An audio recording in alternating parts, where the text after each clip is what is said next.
Welcome to our channel pharma lecture. So इस video में हम बात करेंगे principle, procedure, merit, demerit and application of physical, chemical, gases, radiation and mechanical method of sterilization. यानी mainly हम इस video में पढ़ेंगे स्टेरिलाइजेशन के बारे में, इसके क्लासिफिकेशन, एवरीथिंग हम देखेंगे इस वीडियो में। सो जो ये पहले की वीडियोस है यूनिट 1 यूनिट 2 की, ऊपर आई बटन पे आपको शो हो रही होगी, आप क्लिक करके वॉच कर सकते हो। और इस वीडियो को करते हैं start. So guys, notes prepare करना स्टार्ट कर दो। सबसे पहले हम लोग पढ़ते हैं स्टेरिलाइजेशन के बारे में। आखिर स्टेरिलाइजेशन जो वर्ड है, इसका मतलब क्या होता है। जो भी माइक्रोब्स होते हैं, जैसे कि बैक्टीरिया हो गया, वायरस हो गया, प्रोटोजोआ हो गया, तो इन सबको रिमूव कर देना या फिर किल कर देना परमानेंटली किसी भी लिविंग या नॉन लिविंग सरफेस से। सो गाइस, जो ये माइक्रो ऑर्गेनिजम्स होते हैं, ये कैसे किल मतलब मर जाते हैं, किल्ड हो जाते हैं या रिमूव कर देते हैं। तो कैसे ये होता है, तो उनके जो प्रोटीन होता है उसके डीनेचर्ड की वजह से होता है। जैसे कि हम लोग वेट हीट में पढ़ेंगे इसके बारे में। और गाइस, यहाँ पे हम लोग इथाइलिन ऑक्साइड का यूज़ करके भी डीनेचर कर देते हैं प्रोटीन को बाई ऑक्सीडेशन, जो कि हम लोग ड्राई हीट के अंदर पढ़ेंगे। और हाइड्रोजन पेरोक्साइड हम यूज़ करते हैं जनरली ऑक्सीडेशन के लिए, जो कि एक ये टॉक्सिक होता है बहुत ज़्यादा माइक्रोबियल सेल के लिए। एंड फिल्ट्रेशन, फिल्ट्रेशन में किल नहीं होता, बैक्टीरिया जनरली रिमूव होता है। और last one is interruption of DNA synthesis. Interruption of DNA synthesis मतलब हो गया कि डीएनए का जो सिंथेसिस हो रही है, इसको हम इंटरप्ट कर देते हैं बाई हेल्प ऑफ रेडिएशन। तो रेडिएशन के बारे में भी पढ़ेंगे इस वीडियो में। सो देख लेते हैं क्लासिफिकेशन स्टेरिलाइजेशन का। तो टू टाइप का क्लासिफिकेशन है, एंड फिजिकल एंड केमिकल। जो फिजिकल है उसके अंदर आते हैं हीट, फिल्ट्रेशन एंड रेडिएशन। और जो केमिकल्स हैं, इसके अंदर हम लोग पढ़ेंगे यही alcohol, aldehyde, phenol, halogen, heavy metals. ये सब मतलब केमिकल उतना ज़्यादा इंपॉर्टेंट नहीं है, बट फिजिकल बहुत ही ज़्यादा इंपॉर्टेंट है, क्योंकि इसके अंदर कुछ इम्पॉर्टेंट क्वेश्चन बनते हैं, जैसे हॉट एयर ओवन के बारे में, ऑटोक्लेव के बारे में। तो ये कुछ ज़्यादा ही इंपॉर्टेंट क्वेश्चन बन रहे हैं। तो गाइस, ये इस वीडियो को करते हैं स्टार्ट और इनके बारे में पढ़ते हैं। तो गाइस, अगर स्क्रीनशॉट लेना है तो ले सकते हो आप। सो हम पढ़ लेते हैं फिजिकल स्टेरिलाइजेशन। जैसा कि हमने हीट के अंदर देखा था, dry heat and moist heat. तो ड्राई हीट के अंदर सबसे पहले रेड हीट के बारे में पढ़ना है। तो रेड हीट में मतलब कैसे हम लोग स्टेरिलाइजेशन करते हैं, तो जो हमारा इंस्ट्रूमेंट है, जैसे कि इनोकुलेटिंग वायर हो गया, टिप ऑफ फोर्सेप हो गया या नेडल्स हो गया, इन सब का हम लोग स्टेरिलाइजेशन करते हैं रेड हीट की मदद से। तो कैसे करेंगे, तो इन सब जो भी ये इंस्ट्रूमेंट है, इनको लेंगे और बंसन बर्नर लेंगे, जो कि गाइस इस तरह से दिखता है। ये एक रफली डायग्राम है। और इसका जो ये फ्लेम दिख रहा है गाइस, इसके ऊपर हम लोग इसको रखेंगे कुछ मिनट के लिए, जिससे क्या होगा कि जो ये इंस्ट्रूमेंट्स हैं, ये रेड हो जाएंगे, रेड हॉट हो जाएंगे, जिसकी वजह से हम समझ आ जाएगा ये पूरा स्टेराइल हो चुका है, यानी बैक्टीरिया जो है, माइक्रोब्स जो है वो मर चुके हैं। फ्लेमिंग, फ्लेमिंग के अंदर क्या करना है, तो फ्लेमिंग के अंदर जनरली हम लोग बंसन बर्नर का अगेन हम यूज़ करेंगे इसके अंदर भी। और जो फ्लेम होगा उसका, उस पर से हम लोग पास करेंगे ये सारे इंस्ट्रूमेंट का, जैसे कि ग्लास स्लाइड हो गया, स्कारपेल्स हो गया, माउथ ऑफ कल्चर ट्यूब हो गया। तो इन सबको हम लोग फ्लेम के द्वारा पास करेंगे, बट रेड हॉट नहीं होने देंगे। ओनली हमें फ्लेम से पास करना है, यानी हीट इसको देना है बस। अब आते हैं इम्पोर्टेंट टॉपिक के ऊपर, जो कि है हॉट एयर ओवन के बारे में। जो ये हॉट एयर ओवन है, नाम से ही पता चल रहा है, एक ओवन है जिसके अंदर हॉट एयर है, जिसकी वजह से हम लोग किल कर रहे हैं और स्टेरिलाइजेशन कर रहे हैं माइक्रोब्स का। तो जो हॉट एयर ओवन है, स्टेरिलाइजेशन इज टू मेंटेन, यह मेंटेन करता है हाई टेम्परेचर का। इसके अंदर का जो टेम्परेचर होता है एकदम हाई होता है, जिसकी वजह से जो प्रोटीन होता है बैक्टीरिया का, वो डीनेचर हो जाता है, ऑक्सीडाइज हो जाता है, जिसकी वजह से जो बैक्टीरिया है वो कम्प्लीटली मर जाता है। तो इसके अंदर जो टेम्परेचर मेंटेन करना होता है, तो 130 to 180 degree Celsius 1 to 2 hours के लिए मेंटेन करना होता है। और it can not sterilize plastic material, यानी इसमें बस ये दिक्कत है कि प्लास्टिक मटेरियल का आप यूज़ नहीं कर सकते हो, जो भी लेबोरेटरीज में यूज़ करते हो गाइस। सो गाइस, जो अगर हम लोग इसको यूज़ करें, तो जो इंस्ट्रूमेंट है अकॉर्डिंग टू हमें टाइम और डिग्री सेल्सियस हमें देख के करना होगा। अगर हम 160 डिग्री सेल्सियस पे कर रहे हैं, इसका यूज़ कर रहे हैं, तो 2 आवर्स के लिए हमें यूज़ करना है। 2 आवर्स के बाद हमें क्लोज कर देना है। आफ्टर अगर हम लोग 170 डिग्री सेल्सियस पे हम कर रहे हैं तो 1 आवर के लिए, 180 डिग्री सेल्सियस पे कर रहे हैं तो 30 मिनट के लिए हम लोग इसको यूज़ करना है। जो ये हॉट एयर ओवन है, ये स्टरलाइजेशन होगा कौन कौन से सब्सटेंस का, कौन कौन से चीज़ों का। तो ग्लासवेयर की बात करें तो सिरिंज हो गया, पेट्री डिश हो गया, पिपेट हो गया, टेस्ट ट्यूब हो गया। सर्जिकल इंस्ट्रूमेंट की बात करें तो स्कैलपेल्स हो गया, सीजर हो गया, फोर्सेप्स हो गया। केमिकल की बात करें तो लिक्विड पैराफिन, फैट्स, तो इन सबको करेंगे। तो यहाँ पे एक रफली डायग्राम बना रखा है गाइस, आप देख सकते हो। तो जैसे कि आप ये देख सकते हो कि ये पूरा एक बॉक्स जो है ये हॉट एयर ओवन है और इसको मैंने ये ओपन कर रखा है और ये रहा अंदर का चीज़ें। तो आप देख सकते हैं यहाँ पे एग्जॉस्ट है, एयर फ्लो डंपर है, glass wall insulator, turbo blower, motor. So guys ये हो गया। अब हम बात कर लेते हैं मॉइस्ट हीट के बारे में। मॉइस्ट हीट के अंदर सबसे पहले हम लोग पास्चुरेशन देख लेते हैं। पास्चुराइजेशन, तो गाइस पास्चुराइजेशन जैसे कि आपको मालूम ही होगा गाइस, इसको हम हीट प्रोवाइड करवाते हैं किसी भी फूड आइटम्स को, या बॉइल्ड कर देते हैं उसको एक टेम्परेचर पे, यानी 100 डिग्री सेल्सियस से कम टेम्परेचर पे हम लोग इस पास्चुराइजेशन का यूज़ करते हैं। जैसे कि मिल्क, आइसक्रीम, फ्रूट जूसेस को यूज़ करते हैं ताकि जो इसमें डिजीज़ कॉजिंग माइक्रो ऑर्गेनिजम्स है वो मर जाए या रिड्यूस हो जाए। जो भी फैला रहे होंगे स्पॉइलेज ऑर्गेनिज्म, जो भी नुकसान पहुंचा रहे होंगे उस फूड आइटम्स को, ऑर्गेनिजम्स, उनको ये पूरा हटा देता है कम्प्लीटली। सो गाइस अगर हम पास्चराइजेशन ऑफ मिल्क कर रहे हैं तो हमें 63 डिग्री सेल्सियस पे हमें हीट करना है 30 मिनट के लिए। सो अब हम देख लेते हैं इसी के अंदर सेकंड ऑटोक्लेव, जो कि बहुत ही इंपॉर्टेंट है, बहुत बार आया हुआ है क्वेश्चन पेपर में। सो इसको इन्वेंट किया था किसने?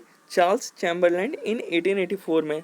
ये बहुत ही रिलायबल यानी भरोसेमंद स्टरलाइजेशन मेथड है, यानी बहुत ही ज़्यादा हम लोग इसका यूज़ करते हैं ऑटोक्लेव का। बहुत ही सेफली है गाइस और इजी है यूज़ करना, बहुत ही इजी है।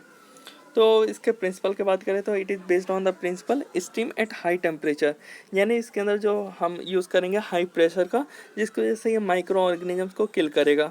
ये बहुत ही बेस्ट और वाइडली मेथड है यूज़ करने का बाय दिस प्रोसेस। तो देख लेते हैं हम लोग यहाँ पे एक बार इसका रफली डायग्राम, उसके बाद इसका प्रोसेस देख लेंगे।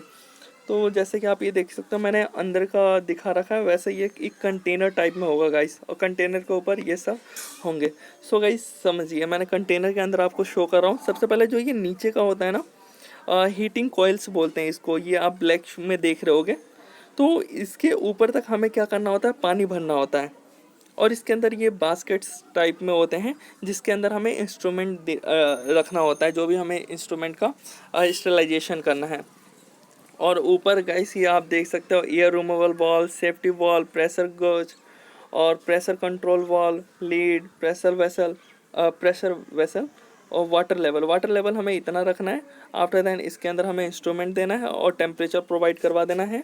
बहुत ही इजी मेथड है। सो यहाँ पे आप देख सकते हो गाइस इसका वर्किंग के लिए the water is filled in autoclave and the material is to be sterilization is load on the basket inside the autoclave. Autoclave के अंदर जो बास्केट है उसके अंदर रख के हमें इसका यूज़ करना है। और गाइस जब आप इसका स्टरलाइजेशन करोगे, स्टरलाइजेशन, तो यहाँ पे ई कर देना। सो गाइस यहाँ पे स्पेलिंग थोड़ी मिस्टेक है। तो आप देखो कि जो भी हम लोग यूज़ करेंगे, जैसे बीकर हो गया, तो उसको हम लोग ब्राउन पेपर में कवर अप करके तब हम लोग इसके अंदर डालते हैं। सो गाइस जब आप करोगे तब आप और अच्छे से समझ आएगा। बहुत ही इजी मेथड है गाइस। तो देख लेते हैं। Now maintain the temperature and pressure for sterilization. जब हम करेंगे स्टरलाइजेशन तो टेम्परेचर 121 डिग्री सेल्सियस पे 15 मिनट के लिए, और जो प्रेशर होगा यानी 15 LBS पर इंच स्क्वायर। अगर हम टेम्परेचर दे रहे हैं 126 डिग्री सेल्सियस, 10 मिनट्स के लिए हमें टाइम देखना है, और जो इसका प्रेशर होगा वो 20 LBS पर इंच स्क्वायर। अगर हम टेम्परेचर प्रोवाइड करवा रहे हैं 133 डिग्री सेल्सियस, देन टाइम होगा 3 मिनट एंड प्रेशर जो होगा 30 LBS पर इंच स्क्वायर। सो आफ्टर जब भी ये कंप्लीट हो जाएगा, तो जब भी कूल होगा, आप जो मटेरियल आपने डाल रखा है इंस्ट्रूमेंट, उन सबको आप निकाल सकते हो। अब हम बात कर लेते हैं फिजिकल के अंदर फिल्ट्रेशन के बारे में। जो फिल्ट्रेशन है, So filtration is very useful for substance which get damaged by heat. जो भी substance heat से damage हो जाते हैं उसके लिए जो ये filtration है बहुत ही अच्छा मेथड है, जिसमें हम लोग इस मेथड में क्या करते हैं तो स्टरलाइजेशन करेंगे एंटीबायोटिक सॉल्यूशन का, सीरम का, कार्बोहाइड्रेट सॉल्यूशन का। सो जो फिल्ट्रेशन है ये एक प्रोसेस है जिसमें हम जो माइक्रो ऑर्गेनिजम्स होता है वो किल नहीं होता है बट रिमूव हो जाता है। बस यही है फिल्ट्रेशन के बारे में, और इसके कुछ टाइप्स है वो देख लेते हैं। सो गाइस, फिल्ट्रेशन का देखा जाए तो क्या मैकेनिज्म इसके अंदर चलता है तो सीविंग, एडजॉर्प्शन एंड ट्रैपिंग चलता है। सीविंग में सबसे पहले इसका साइज देखा जाता है माइक्रो ऑर्गेनिजम्स का। एडजॉर्प्शन में क्या होता है जो पार्टिकल्स होते हैं वो एडजॉर्ब कर लेते हैं उसके सरफेस पे और फिल्टर कर देते हैं। और ट्रैपिंग में क्या होता है कि जो पार्टिकल्स होते हैं उसको ट्रैप कर देते हैं विद इन ग्वेज, यानी जो जाली होता है वहाँ पे। सो गाइस, फिल्ट्रेशन में जैसे कि आपको मैं अगर रफली डायग्राम बना के दिखाऊं तो ये देख सकते हो गाइस, कुछ ऐसा रहता है इसका। बॉक्स टाइप में बहुत ही छोटे छोटे बॉक्स होते हैं और कम स्पेस होता है। जो पार्टिकल्स होते हैं, जो केमिकल्स होते हैं, हाँ, जो भी हमें पास आउट करवाना है केमिकल्स को, तो उसको इसके अंदर डालेंगे तो क्या होगा कि एकदम इतना पतला होता है जिसकी वजह से ये फिल्टर कर लेता है। फिल्ट्रेशन दैट मीन्स फिल्टर करना, तो इसमें कोई किलिंग नहीं होता माइक्रो ऑर्गेनिजम्स का। रेडिएशन की बात करते हैं हम, तो रेडिएशन में 2 टाइप्स आता है, आयोनाइजिंग रेडिएशन और non ionizing radiation. So guys, पीछे आयोनाइजेशन लिखा है लेकिन आप आयोनाइजिंग रेडिएशन कर देना क्लासिफिकेशन में। सो जो आयोनाइजिंग रेडिएशन है इसमें इंक्लूड होता है X-ray, gamma ray and cosmic rays. जो आयोनाइजिंग रेडिएशन में क्या होता है, जो बेस पेयर का सीक्वेंस होता है वो चेंज हो जाता है जिसकी वजह से म्यूटेशन आ जाता है डीएनए के स्ट्रक्चर में, और जो डीएनए है वो डैमेज हो जाता है जिसकी वजह से जो माइक्रो ऑर्गेनिजम्स होते हैं वो किल हो जाते हैं, यानी ख़त्म हो जाते हैं। अगर हम एक एग्जांपल की बात करें तो जो हम गामा रेडिएशन का यूज़ करते हैं, कॉमर्शियली यूज़ करते हैं स्टेरिलाइजेशन के लिए डिस्पोजेबल आइटम्स को। सो अब हम नॉन आयोनाइजिंग रेडिएशन के बारे में अगर बात करें तो इसमें क्या होता है कि ये इसका जो वेवलेंथ होता है बहुत ही ज़्यादा होता है और इसको यूज़ करा जाता है स्टेरिलाइजिंग सरफेस। सो इसके अंदर आता है यूवी रेस और इंफ्रारेड को हम यूज़ करते हैं, और जो माइक्रो ऑर्गेनिजम्स है वो एब्जॉर्ब कर देते हैं इन रेस को। जो यूवी रेस है, इंफ्रारेड रेस है, इन सबको एब्जॉर्ब करने के बाद क्या होता है जो प्यूरिन पिरिमिडिन्स होता है तो वो कोड नहीं कर पाते हैं एडेनिन को, जिसकी वजह से जो ये माइक्रो ऑर्गेनिजम्स होते हैं ये मर जाते हैं। अब हम सबसे लास्ट बात कर लेते हैं केमिकल स्टेरिलाइजेशन के बारे में। Chemical sterilization, so guys, the chemical substance are generally used on large scale. जो केमिकल सब्सटेंस है गाइस हम लोग लार्ज स्केल में यूज़ करते हैं, आपको मालूम है, माइक्रोबियल लेबोरेटरीज में। और सो गाइस इसका जो पर्पस होता है स्टरलाइजेशन के लिए, स्टरलाइजेशन के ऊपर, तो गाइस हम लोग डैश, ग्लासवेयर, हैंड ग्लव्स और भी बहुत कुछ हम लोग इससे स्टरलाइजेशन करते हैं बाय हेल्प ऑफ केमिकल। तो गाइस अगर हम एक आइडियल प्रॉपर्टीज देखें केमिकल स्टेरिलाइजेशन का, तो ये क्या करता है, इफ़ेक्टिव होता है एसिडिक और बेसिक मीडियम में।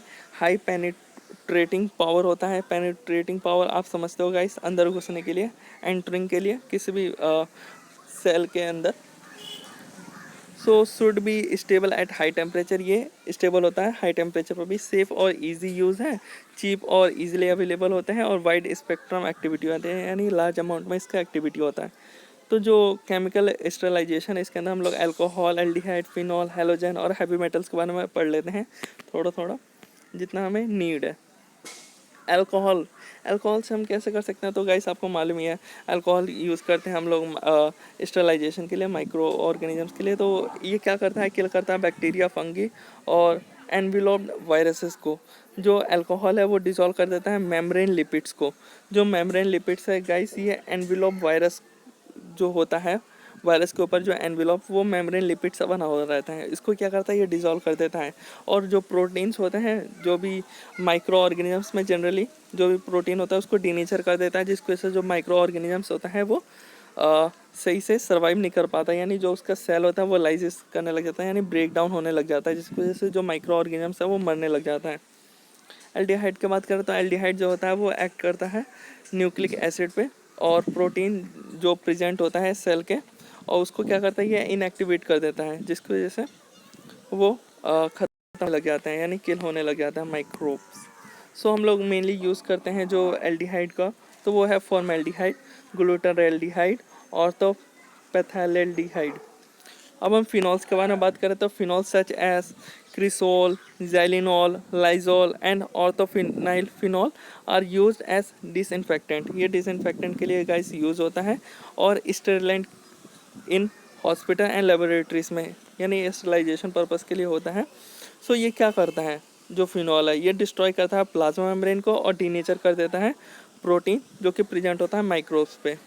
अब हम हेलोजन से कैसे स्टरलाइजेशन कर सकते हैं, तो गाइस जो हेलोजन है वो उसके अंदर आता है, जैसे आयोडीन आ गया, क्लोराइड आ गया। हम लोग इसका यूज़ करते हैं स्किन के एंटीसेप्टिक के लिए और डिसइंफेक्टेंट्स के लिए। जो आयोडीन है वो ऐड करता है स्किन के ऊपर जो एंटीसेप्टिक के लिए, जनरली स्किन के लिए, नॉट नॉन लिविंग इंस्ट्रूमेंट यानी जो प्लास्टिक, लकड़ी, इन सब के ऊपर ये यूज़ नहीं करता है। ये स्किन, ह्यूमन स्किन हो गया, यानी सैनिटाइज़र के लिए हो गया। तो ये क्या करता है कि ऑक्सीडाइज कर देता है सेल के, जो कि माइक्रोबियल जो सेल होता है उसको ऑक्सीडाइज करके किल कर देता है माइक्रो ऑर्गेनिजम्स को। हैवी मेटल सॉल्ट के बारे में बात करते हो, ये हैवी मेटल सॉल्ट जो है वो कॉम्बाइन हो जाते हैं किस पे, प्रोटीन पे, जो माइक्रोबियल सेल का प्रोटीन है। और तो जो वो सेल होता है वो सल्फेहाइड्रल ग्रुप नहीं, जो प्रोटीन होता है गाइस, जो माइक्रोबियल बॉडी के अंदर होता है, माइक्रोब्स के अंदर जो प्रोटीन होता है उसके अंदर जो सल्फेहाइड्रल ग्रुप है उस पे जा कर के ये कॉम्बाइन हो जाता है और ये क्या करता है, प्रेसिपिटेट फॉर्म कर देता है, यानी प्रेसिपिटेशन कर देता है सेल का, यानी प्रेसिपिटेट फॉर्म करेगा और जिसकी वजह से लाइसिस हो जाएगा माइक्रोबियल सेल का, यानी वो ब्रेक डाउन हो जाएंगे उसके सेल और वो डिस्ट्रॉय हो जाएगा। सो गाइस ये हो गया कंप्लीट वीडियो। सो गाइस अगर वीडियो अच्छे लगे तो लाइक सब्सक्राइब जरूर करें और गाइस नोट्स आपको नीचे वेबसाइट लिंक मिल जाएगा, उस पर आप क्लिक करके नोट्स प्रो मिल सकते हैं आपको। जैसे ही यूनिट कंप्लीट होता है हम अपडेट कर देते हैं वहाँ पे नोट्स, और कोई भी क्वेरी हो तो आप हमें व्हाट्सएप ग्रुप में मैसेज कर सकते हो, उसका भी लिंक आपको नीचे डिस्क्रिप्शन में मिल जाएगा। So thanks for watching.